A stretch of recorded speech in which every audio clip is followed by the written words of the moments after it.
Это пацан. Assalamualaikum warahmatullahi wabarakatuh. Shalom. Perkenalkan, nama saya Gazi Stefani dari PPI 2021A. Di sini saya akan menjelaskan tentang PPI. Pada tanggal 1 Maret 1945 diumumkan pembentukan BPUPKI atau Badan Penyelidik Usaha-Usaha Persiapan Kemerdekaan Indonesia, atau dalam bahasa Jepangnya Dokuritu Zumbi Kosaka. Maksud dan tujuan BPUPKI ialah untuk mempelajari dan menyelidiki hal-hal penting berkaitan dengan segala sesuatu yang menyangkut pembentukan negara Indonesia merdeka. Bagi BPUPKI dibentuknya agar Jepang dapat lebih mengontrol pergerakan kemerdekaan Indonesia dan lebih meyakinkan kepada rakyat bahwa janji Jepang itu benar. Anggota BPUPKI ada 69 dan terdiri dari 62 orang yang aktif dari para tokoh pergerakan nasional Indonesia. Sisanya anggota istimewa yang berasal dari pemerintahan militer Jepang di Indonesia.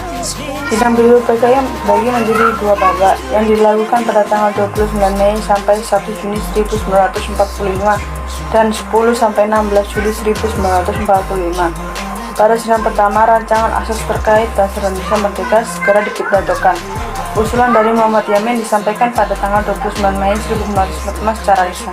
Usai sidang tersebut dilanjutkan dengan masa reses yang dilaksanakan antara sidang pertama dan sidang kedua.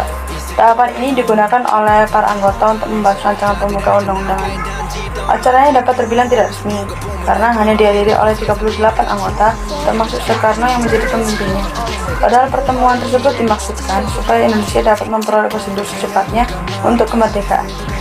Keinginan tersebut dilandasi oleh seorang bala tentara Nippon yang secara singkat dapat memerdekakan Burma atau Myanmar. Pengurus dan anggota waktu itu segera diangkat dan pengumuman jatuh pada tanggal 29 April 1945 yang bertepatan dengan ulang tahun Kaisar Jepang yang bernama Tenno Heika.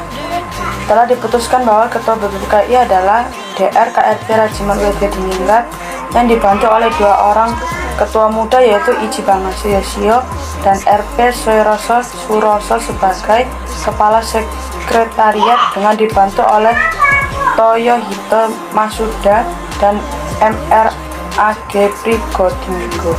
Adapun tugas BPUPKI yang paling penting yaitu 1. Membuat dan menyusun dasar Indonesia merdeka, 2. Membuat peraturan perundang-undangan, 3. Membuat reses selama sebulan, 4. Dan membentuk panitia kecil untuk menerima saran atau aspirasi dasar. BPUPKI diharapkan dapat memerdekakan Indonesia secara resmi dan mempertemukan tokoh-tokoh dari Sabang sampai Merauke. Sidang kedua BPUPKI dimulai dengan adanya 6 anggota baru sebagai badan penyelidik.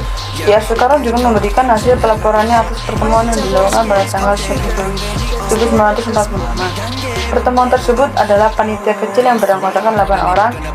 1. DR Soekarno sendiri, DR Muhammad Hatta, MRAA Marimis, Sutarjo, Awahid Hashim, Kibagus Hadikusumo, Otto Iskandar Dinata, dan Muhammad Yamin. Tugas mereka adalah menampung dan mengidentifikasi usulan dari BPUPKI. Pada tanggal 22 Juni 1945, Soekarno mengadakan pertemuan dengan anggota Badan Penyelidik di kantor besar di Jawa Hokokai.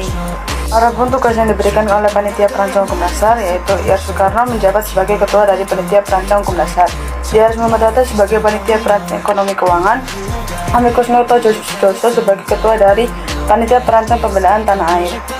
BPUPKI akhirnya resmi dibubarkan pada tanggal 6 Agustus 1945 karena tugasnya dalam menyusun dasar negara dan UUD telah selesai.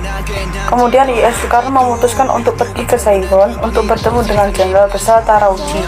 Saat kembali ke Indonesia, IR Soekarno telah membawa sejumlah perintah, yaitu IR Soekarno akan diangkat menjadi ketua dari sebuah panitia baru, yakni BPKI bersama DR Muhammad Hatta yang akan menjabat sebagai wakil ketua. BPKI boleh dioperasikan pada tanggal 19 Agustus 1945. Pekerjaan akan diserahkan pada panitia, tidak menuntut pada cepat atau setidaknya proses. Sekian dari review tentang BPUPKI. Wassalamualaikum warahmatullahi wabarakatuh. 7. Remove and hold and transfer to